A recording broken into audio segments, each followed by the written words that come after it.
प्रिय विद्यार्थियों, आज हम अपने दूसरे प्रश्न पत्र के शीत युद्ध की अवधारणा के बारे में अध्ययन करेंगे। जैसा कि आप सभी जानते हैं कि द्वितीय विश्व युद्ध के पश्चात अंतर्राष्ट्रीय संबंधों को परिभाषित करने के लिए नवीन सिद्धांत और प्रतिमान उभर कर आए, जिसमें एक सबसे महत्वपूर्ण अवधारणा के रूप में हम शीत युद्ध की अवधारणा का अध्ययन करते हैं।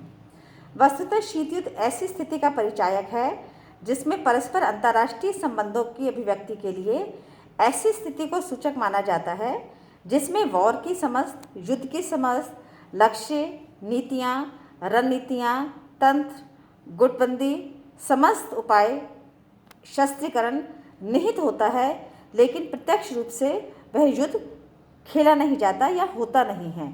किसी भी युद्ध क्षेत्र में या मैदान में उस तरीके का भौगोलिक युद्ध देखने को नहीं मिलता, लेकिन युद्ध की और समस्त क्रियाएं प्रतिक्रियाएं उस स्थिति के अंतर्गत निहित होती हैं। वस्तुतः इसके दो कारण माने जाते हैं या इसे दो रूप से स्पष्टीकृत कर सकते हैं। नंबर 1, ये क्यों हुआ या इसका आधार क्या था। Number 1, ideological conflict between liberal democracies and totalitarian communism. दो तरह की विचारधाराएं, एक तो उदारवादी लोकतांत्रिक विचारधारा और दूसरी सर्वाधिकारवादी साम्यवादी विचारधारा। दोनों ही विचारधाराओं के परस्पर संघर्ष के कारण, एक दूसरे को चुनौती देने के कारण और वर्चस्व की लड़ाई के कारण ये वैचारिक मतभेद उत्पन्न हुआ। और इस वैचारिक मतभेद के कारण विश्व में ऐसे दो गुट बन गए, जिसमें एक गुट का प्रतिनिधित्व कर रहा था अमेरिका, संयुक्त राज्य अमेरिका, और दूसरे गुट का प्रतिनिधित्व कर रहा था सोवियत संघ। फलतः इन दो गुटों के मध्य होने वाली खींचतान और अप्रत्यक्ष संघर्ष ने ही शीत युद्ध को परिभाषित किया। दूसरा, transformation of politics of old balance of power, जो शक्ति संतुलन का पुराना सिद्धांत था। जैसे हमने देखा कि द्वितीय विश्व के दौरान दो गुट थे जिनमें आपस में संघर्ष हुआ, युद्ध हुआ, लेकिन युद्ध खत्म होते होते तक सारे जो शक्ति के समीकरण थे वो परिवर्तित हो गए थे। जैसे मैं आपको कुछ उदाहरण देती हूँ। जैसे ब्रिटेन प्रथम शक्ति का परिचय था, प्रथम श्रेणी की शक्ति माना जाता था अंतर्राष्ट्रीय राजनीति में, फ्रांस माना जाता था, लेकिन सेकेंड वर्ल्ड वॉर तक खत्म होते तक वो मध्यम दर्जे की अंतर्राष्ट्रीय शक्ति के रूप में रह गए। तो क्या हुआ, वो जो एक स्पेस था जो खाली हुआ इनके मध्यम दर्जे की शक्ति होने से, उस स्थान को दो नई शक्तियों ने ग्रहण किया या उसका प्रतिनिधित्व किया, जिसमें एक था संयुक्त राष्ट्र संघ और दूसरा था एक था संयुक्त राज्य अमेरिका और दूसरा था सोवियत संघ। फलतः तो जो पुराना शक्ति संतुलन की अवधारणा थी, उसकी जगह शक्ति के और शक्ति संतुलन के नवीन प्रतिमान स्थापित हुए। तो इन दोनों गुटों के बीच में जो बैलेंस ऑफ पावर था, वो भी शक्ति संघर्ष को और शीत युद्ध को परिभाषित करता है। कैसे स्पष्ट होता था कि ये शीत युद्ध है?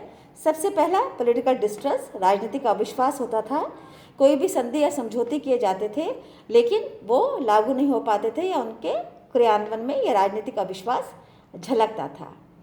दोनों ही गुटों में और उनके साथ संलग्न हुए अन्य राष्ट्रों में एक अप्रत्यक्ष सैनिक प्रतिस्पर्धा शुरू हो गई, जिसने किसको जन्म दिया? एक अनवरत शस्त्रीकरण की प्रक्रिया को जन्म दिया, और जिसमें पूरी तेजी से अंतर्राष्ट्रीय क्षेत्र में शस्त्रों का व्यापार बढ़ गया। और तीसरा था वैचारिक या मनोवैज्ञानिक रूप से युद्ध करते रहना, प्रचार के माध्यम से, साहित्य के माध्यम से, सांस्कृतिक प्रचार के माध्यम से, ऐतिहासिक प्रहार के माध्यम से, जिससे कि साइकोलॉजी एक गुट दूसरे गुट से अधिक शक्तिशाली अंतर्राष्ट्रीय पटल पर प्रतीत होता रहे। कारण क्या थे? पहला कारण तो आपका ऐतिहासिक है, जिसमें बोल्शेविक क्रांति हुई जब सोवियत संघ में, तब उस क्रांति को इस आधार पर पूंजीवादी जो गुट था, पूंजीवादी जो विचारधारा थी, उसने अस्वीकार कर दिया, क्योंकि बोल्शेविक क्रांति का जन्म ही आर्थिक समानता के मूल आधार पर हुआ था, जिसमें आर्थिक स्वतंत्रता और राजनीतिक स्वतंत्रता का कोई विशेष स्थान नहीं था। लेकिन जो पूंजीवादी उदारवादी लोकतंत्र है, वो आर्थिक स्वतंत्रता और राजनीतिक स्वतंत्रता को मूल गुण या मूल अभीष्ट ध्येय के रूप में स्वीकार करता है। तो 1917 की इस क्रांति के पश्चात ही आगे की सारी जो अंतर्राष्ट्रीय परिस्थितियां थी वो धीरे धीरे बदलने लगी। इसी का परिलक्षण हम देखते हैं सेकेंड वर्ल्ड वॉर में, जहाँ पर संयुक्त राज्य अमेरिका ने अपने बहुत से ऐसे भूमिकाएं, बहुत से अपने ऐसे उपलब्धियां सोवियत संघ से छिपाने की कोशिश की।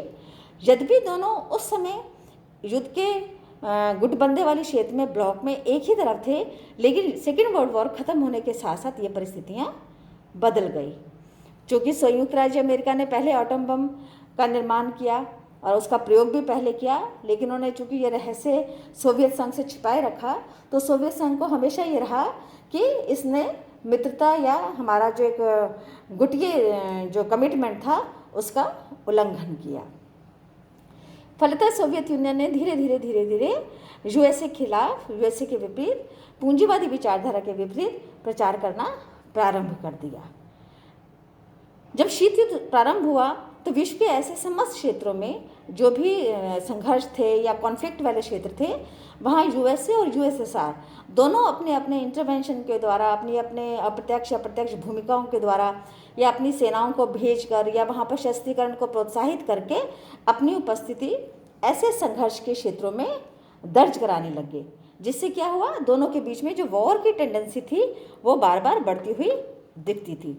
उदाहरण के लिए जैसे नॉर्थ ईरान में अगर सोवियत यूनियन ने अपना इंटरवेंशन रखा, वहीं दूसरी ओर साउथ में एंग्लो अमेरिकन आर्मी ने रखा।